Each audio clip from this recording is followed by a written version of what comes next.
Someone left a comment in a video recently asking where did I get this workbench, because they wanted to upgrade and do something in their own shop. So I did a video on this a couple of years ago, soon after I got the workbench. This is not a paid advertisement. I am not getting paid by this company to talk about this. But let me just do a quick overview. It's probably not going to be quick, but we'll do a tour of this bench and how I came about it. This is made by Stor-Loc in Kankakee, Illinois. I think I said that right this time. In my original video, I did not know how to say that. Stor-Loc.com, Kankakee, Illinois. Here's the beauty of it. Made in the USA. This bench is made, as far as I know, in Illinois. I had seen this company at farm shows every year. During the winter, I go to a couple of farm shows, see what the latest and greatest is. I had picked up their brochures probably 2 or 3 years before I pulled the trigger and decided to get one of their benches. They have displays at the farm show, pre-made benches, certain specs, certain colors, listed on their brochure with a price. You can say, yep, that's the one I want. Sometimes, if it's the end of the farm show, I think they'll sell the benches that they have on display to you. Or they'll say, okay, we will ship one out to you. So I guess there's certain ones they have pre-made, the more popular ones in the combinations that they wanted.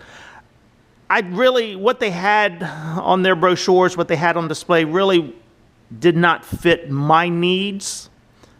So I decided to design my own. So I got the guy's name and phone number. I talked to him. He told me how to go about designing my own, gave me their catalog. I think you can also go on their website and get the information to design your own. So that's what I did. The bench that we were working off of was this wooden bench that my father made many years ago. It served its purpose, but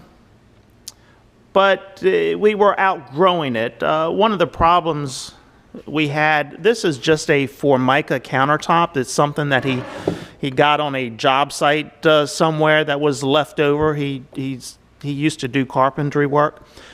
So when you really went to bang on something, this Formica countertop didn't give you the backing that you needed to really bang on something. The wooden drawers got to the point that they were not opening and closing real easily, just starting to break down a little bit. There was a cutout here for the sink that we put a piece of wood in there. That caused us a few problems. We did have our vise mounted on this bench here. So that served its purpose. But I was ready to upgrade. So after looking at Stor-Loc for a couple of years, I said, yep, this is the year we're going to do it. So I came home, assessed the bench that we had, we just had a rolling toolbox with all of our tools in it. So I assessed the needs and I started designing the bench that I wanted. One of the things I wanted was a countertop that was a little bit taller. As I'm getting older, I don't want to bend over. So this countertop is more than waist high. Not quite sure. Let me get a tape measure out here and measure it for you.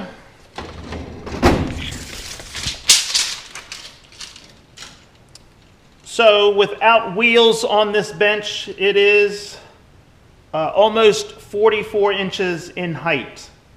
I think the average countertop is, what, 36 maybe? Let's go over here and look.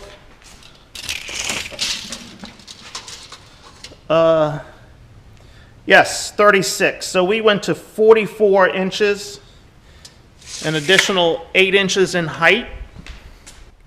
And that has worked out for us.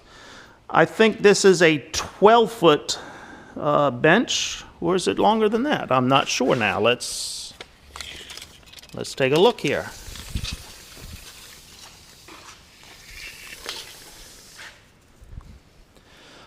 Yeah, just a couple inches shy of 12 feet. You can get wheels on these benches. I think wheels are almost standard. Of course, wheels would raise it up another 6 inches, I guess. I did not need wheels. We were not going to move. This is too big to move around, but I can show you the wheels. This is a welding bench I got a year or two later. So there are the wheels that they would put on the bench for you. There's a channel along the bottom of that bench that you can actually come in with a forklift and lift the whole thing up with a forklift. It's 2 channels on there on the bottom. So what I was after was a bench that was going to hold all of my tools. So we've got screwdrivers and pliers, and we just roll down all of our sockets, metric on one side, standard on the other. Our wrenches, metric on one side, standard on the other. Chisels, punches, Allen wrenches, hacksaws, files, some miscellaneous stuff, wire brushes. We get into the larger wrenches here. Some pry bars, just an extra specialty wrench here. Set of 3/4 inch sockets there. On the bottom, I've got all of our hammers and wire brushes.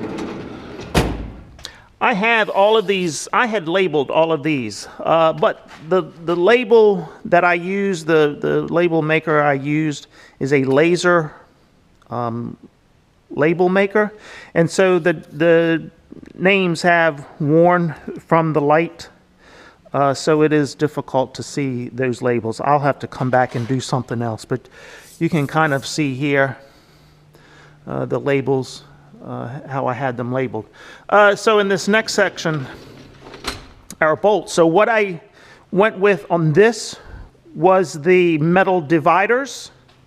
So they send the rails to you, and then these little metal dividers you can divide in however large of a space that you would like here. So you can see we go with our nuts and washers here, lock washers, flat washers, and then different lengths. And then as we get to the larger lengths, I have a larger compartment there. So these, we start with 1/4 inch, work our way up. And then we go, these are fine threads, so these are regular standard bolts, regular threads. These are standard bolts, fine threads. And you can see I am pulling this thing all the way out. There's a lot of weight in this drawer, and there is no issues whatsoever with that drawer. These are metric bolts. These are carriage bolts.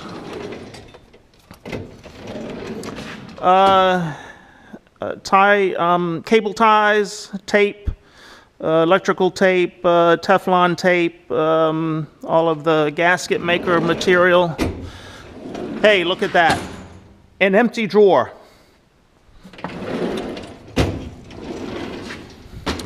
Grease fittings, cotter pins, keys, just kind of an assortment of smaller stuff, roll pins, some wire, snap rings.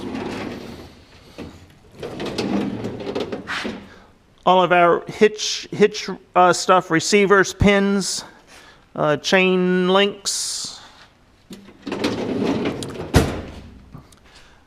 So looking at this, you can see the different sizes of the drawers. So on this one, I think that's maybe a 2.5. Then we step to a 3. And then at the bottom, we go to a 4 or 6. I'm not sure of the sizes. Don't take my word for that. Where the bolts are, these are all one size until we get to the bottom. Over here, this is our electrical drawer. In here I chose for plastic containers because sometimes maybe if you're working on some electrical stuff, you just want to take the whole container with you for an assortment of what you're going to need. So for this combination here, for what we were doing, we went with the plastic containers. And we also went with a smaller drawer because with the plastic containers, they're level here. We didn't need anything larger for what we were doing. Again, I came up and mapped all of this out with what I wanted and where I wanted it. This is roller chain links and repairs. We had some overflow from electrical into here. The roller chain itself. Gear pullers and clamps. These are some different sets we have. Tap and die, torch kit. I think we've got a pipe cutter set in there somewhere. Some easy out sets, so just a little bit of miscellaneous heat gun, glue gun. And this is a grease gun and all of our lubricants, our WD-40, PB Blaster, extra grease to go in the guns, the oil things. So as you can see, that bottom drawer just a little bit taller. I actually came in and measured what I wanted in here, what was the tallest item. These tubes of grease were the tallest item, so that's what I went after with a divider. So you can get dividers for any size drawer here. So we have the metal divider in that drawer. And then on the very end, so the first two sections, you see the width is the same width. This third section here is a little bit narrower in width. And then the last section is the widest section with the larger drawers because of what was going in them. So just a little bit of miscellaneous stuff here, dust masks and safety glasses, some light bulbs, mothballs. I do have a problem with mice getting into this in the wintertime, and some rags. This is our electric tools, sanders and grinders, electric, and then the sandpaper and the accessories to go with them. These are our air tools. We have a bead breaker, spray paint, spray painters. I didn't say that right. You know what I mean. Our air ratchets, all of that good stuff, all of the air stuff to go with this, along with tire changing stuff, the patches and some tubes. And then in the last drawer, this is our electronics drawer, planner monitors, GPS receivers, welding helmet, manual. Hey, I'm missing a manual. Oh, it's I think a parts manual for the combine. So again, what I was after, what was the tallest thing I wanted in here? I wanted these manuals in here for the combine. That was the tallest thing going in here, so I came up with the drawer for that tallest one. So this took some time to really study what I was after on here and to come up with a game plan. And I'm very pleased with the results. It took me about a week, but it was well worth it. So that is my advice to anyone out there. Do not buy the one that they have on display or the ones that are in the brochure. Go ahead and design your own. It's not going to cost you any extra to do that.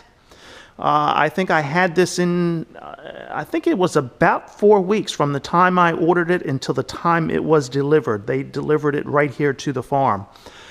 I would not make any changes to this whatsoever. It really is exactly what I'm after. The only thing that I will warn you about, one thing I decided on after the fact was I wanted a stainless steel countertop. Originally, I just wanted their plain, it's a wooden countertop. I don't think you can see it. No, I'm sure you got a glare from that sun. Yeah, you can see it here. So the standard countertop is just a thick wooden top that they put on top of here. After about a week, after I had ordered this thing, a week or two later, I called them up and I said, hey, can we get a stainless steel countertop on there? They said, yeah, that's no problem. All they do is wrap the stainless over top of the wood. So a couple $100 extra. I don't even know what it was, but that's what I went after. But I will warn you, if your bench is in front of a window, and I can't say out of all of the YouTube videos I've seen of farmers putting their videos on YouTube, I'm not sure that I've seen a bench in front of a window, but I'm a window guy. I like windows. So our bench is here in front of a window for some natural light. What happens, this is the south side of the building. That sun reflects off of this stainless steel at certain times of the day. So that sun now is kind of moved around, so it's not as bad, but it is blinding. So I will warn you of that. I did go in and kind of put a shade on the outside over the window to block some of that sun. That helped, but there are certain times of the day the glare from this stainless steel cabinet, that stainless steel top, is really unbearable. You just have to watch it. I'll throw a rag or something over here to cut down on that glare. We mounted our vise on here. That was no problem. This thing is solid as a rock. Again, I have no qualms about this. I have no regrets about this. This was worth every penny that I paid for it, which was probably $6,000 or so. I'll try to put the exact price on the screen when I edit this video. Worth every penny. And so my advice to anyone looking at one of these, sit down and really think about what you want to do with it and map it out and get it right. Get the color you want, get the size drawer you want, kind of come up with a workflow. I put the wrenches on the end here, so if the drawers are open, you still have countertop to play with. Maybe one thing I might have done differently is mounted the vise on the end, but the reason we didn't do that initially, because if you're working on a longer piece, we would not have had enough room to put it in the vise, and that could have been a problem for us. So by putting that vise there, that's left us about 7 feet to work on that side and only a couple of feet to work on this side. But for us, it has worked. So what I was getting back to is I wanted the tools on the end here. This would kind of be in the middle of the shop where you're not constantly taking too many steps to get to the tools you're using every day, but then also with the drawers out, you still have room to work on the counter here with those drawers out. As I said, just think about it. Take some time, sit down with your paper, and map it out, and map every drawer out in the size that you want and what you want to put in there. The other selling feature of this, and I think what the guy does, I don't know if I can do it. Let me see if I can.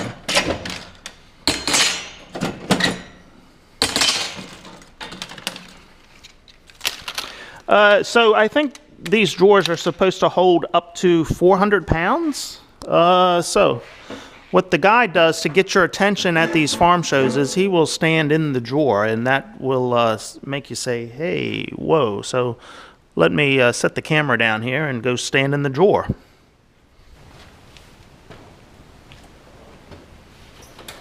So there you go. I am standing in the drawer. Now, I'm not 400 pounds. I'm about 175. And probably with these cool pants I have on and this hoodie, all made in the USA, I'm maybe 180 today. So that is one of the selling features of what these drawers can hold. And as I showed you with these bolts here, there's a lot of weight in that drawer. You can see the slides here, and they come all the way out. So you have full use of this drawer here. It comes all the way out for you to make use of that. I think one of the options, you can get a backsplash on here. You can get some pegboard. They can raise it up a little bit higher with a pegboard on the back and then another shelf on the top. I did not need that, did not want that, and because of the window that we had here, I knew the space we had to work with. So I liked that so much. I did get a welding table from them a year or two later.